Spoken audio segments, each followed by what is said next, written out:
Namaste, Sarve Bhavantu, Sukhinaha. Let's take a look at the yearly horoscopes for the year 2026. The yearly horoscopes mainly are influenced by the major transits of the planets which spend more than a year one in any sign.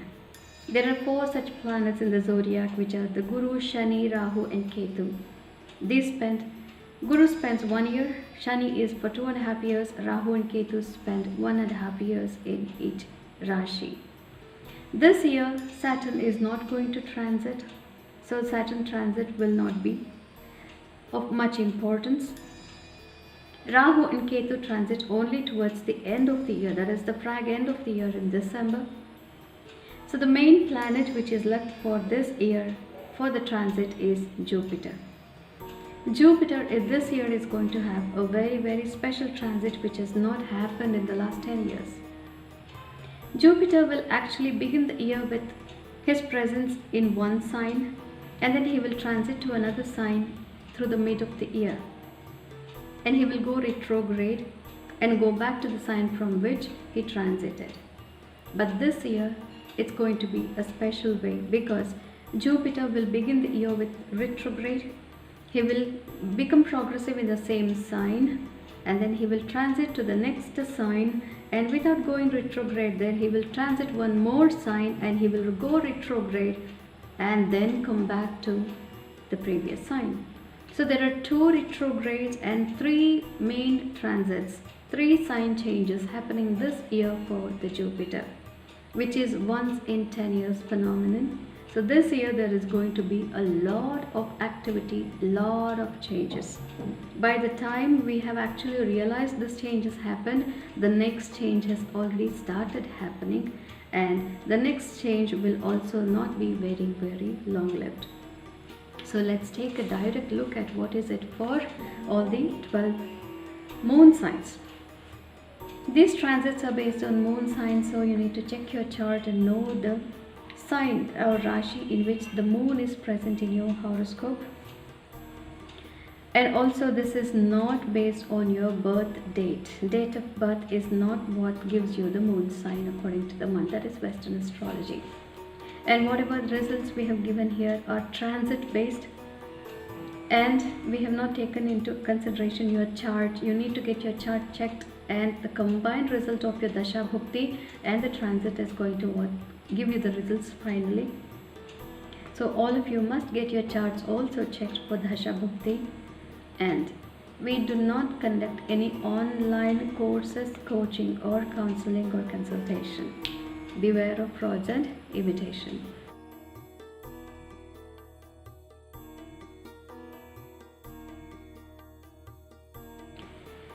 For Tula, Jupiter is transiting through your 9th, 10th and 11th houses. The 9th, 10th and 11th houses are all beneficial, but when in 10th house, Jupiter will bring a lot of hurdles in career. When in 9th house, Jupiter will bring prospects for marriage to all those who are eligible. Conception, childbirth is also seen for all those who are eligible. And when Jupiter is transiting through your 10th house is when a lot of career hurdles will be seen. Your career may actually go to the next level, but you are not so prepared to take up so much of responsibility yet. So there will be a lot of hurdles. Either you make it or you quit. So now for all those people who want to take up the challenges of career expansion, you will have to work very. Lot of efforts are needed.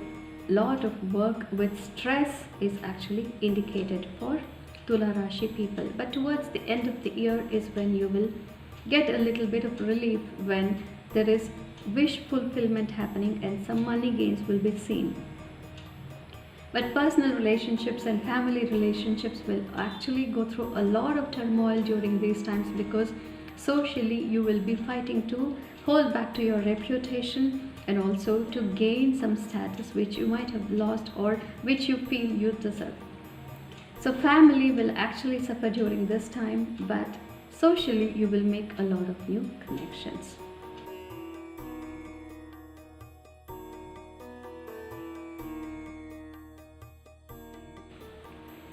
For Vrishchika, 8, 9 and 10 are the main houses through which Jupiter will transit. When Jupiter is transiting through your 8th house, you will have to be very careful about your health. The blood sugar levels and lung infections, allergies are very likely, and weight gain is also likely. And emotionally, there will be a lot of turmoil in all your personal relationships and personal connections. So Vrishchika will begin the year with a lot of stress in personal matters.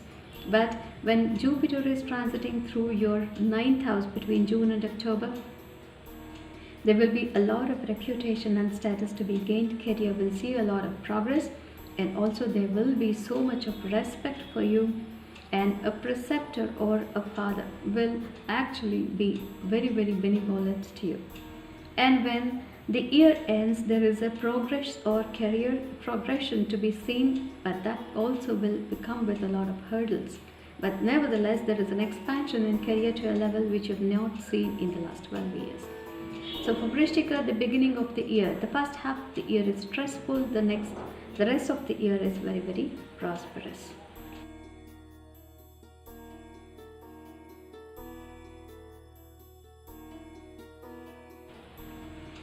For Dhanu, Jupiter will transit through your 7th, 8th and 9th houses. The 7th and 9th houses will bring marriage prospects to all those who are eligible, and also childbirths to all those who are wishing to have a child, and conception possible to all the aspiring parents. There is a lot of status, reputation, marriages will settle down with harmony, and divorces will be cancelled, and also marriage is indicated to all those who are eligible. Friends and the family will actually see you with a lot of respect. Family life and marriage will be based on rock solid foundation. But through the mid of the year is when there is a lot of problem in these things, because a lot of things have got mixed up between your social life and personal life.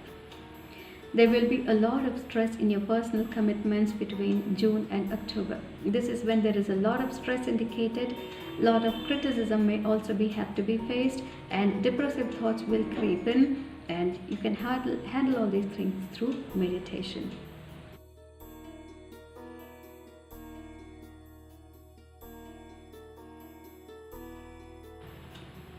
For Makara Rashi, the main transits are through 6th, 7th and 8th houses. The 6th and the 8th houses will bring in a lot of opposition to your work, a lot of turmoil. But when the Jupiter is transiting in your 6th house, he will bring opposition as well as solutions to those oppositions, so you will finally emerge as victorious. But on a daily basis, you will have to deal with opposition to your career prospects and also to your personal views. When Jupiter transits your 8th house towards the end of the year, last 2 months is when some depressive thoughts and some distance from your loved ones or very deep introspective matters in your personal life will creep in, and you will have to handle all these things through meditation. But between the mid of the year, that is when between October and June and October is when lot of status, reputation is to be gained. The commitments will be on rock solid foundation. New partnerships for business or personal relationships will emerge. Marriages will go through very harmonious phase. Marriage will be based on rock solid foundation. Divorces will get cancelled. For all those who are eligible, there is finding of soulmate and tying the knot permanently. And for all those who are eligible, there is conception, childbirth. Marriage is also possible. So for Makara, the beginning and the end of the year can bring some stress but with victory. But towards the mid of the year is when all the prosperity, financial gains are supposed to happen.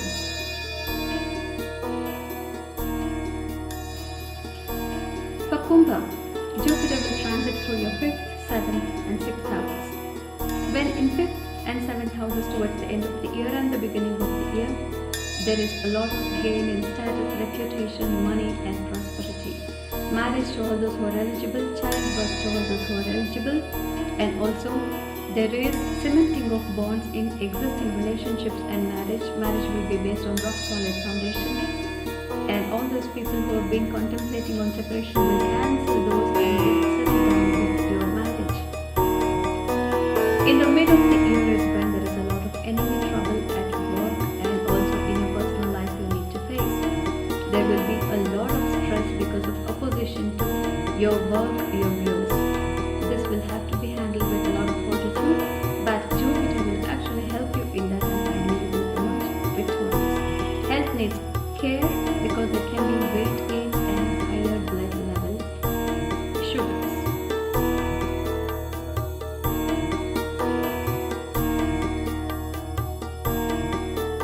For Meena, the transits are through 4th, 5th and 6th bhavas. When in 4th bhava, there is acquisition of property, there is inheritance of property, there is also some stress in property related matters, but still you will actually be settling all those matters, and some litigation matters or that documentation and court matters and taxation matters may also bother you a little, but all these things will settle down peacefully. Relationships with your family members will be actually very harmonious, and all those differences which you might have been carrying from the last 10 years will now be settled once and for all. When Jupiter transits through your 6th house towards the end of the year in November and December, there may be some opposition to your work. Hurdles will be faced in career, but these hurdles will be handled and finally you will emerge victorious as long as the path of spirituality is resolved. The best part of the year is between June and October, when there is a lot of prosperity, gain of status, reputation, respect, financial inflows, and also career progression and marriage to all those who are eligible, and also inclusion to family to all those who are eligible in terms of those aspiring parents will get a child. There is a childbirth indicated. So the mid-year, the mid 6 months of the year are very prosperous for Meena Rashi. You will be ending the 5-year negative cycle of Jupiter, and there is a dawn of fortune happening in the month of June. Jupiter is exalted in Karka, so it will give you all the benefit results, and they are magnified. So for all the Meena Rashi people, there is a very good period that is starting between June and October.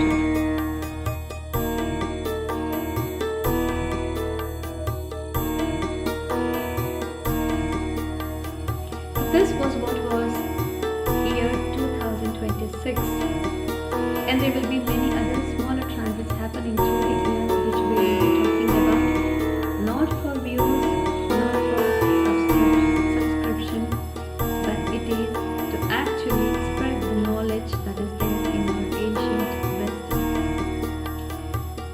Our ancient Vedic astrology is actually the best in guiding even the business and personal lives. Talking about the remedies, chanting of the Bhagavad Gita shlokas are the best remedies. Chanting of the Bhagavad Gita shlokas, Shravana, Manana, Patana, Lekhana, any of these or all of these will burn away all the karma of the past lives, how many ever lives it might be. When the past karmas are burned, the grahas will not actually cause us any distress at all. And when once we are in the path of Bhagavad Gita, there will be no distress in future.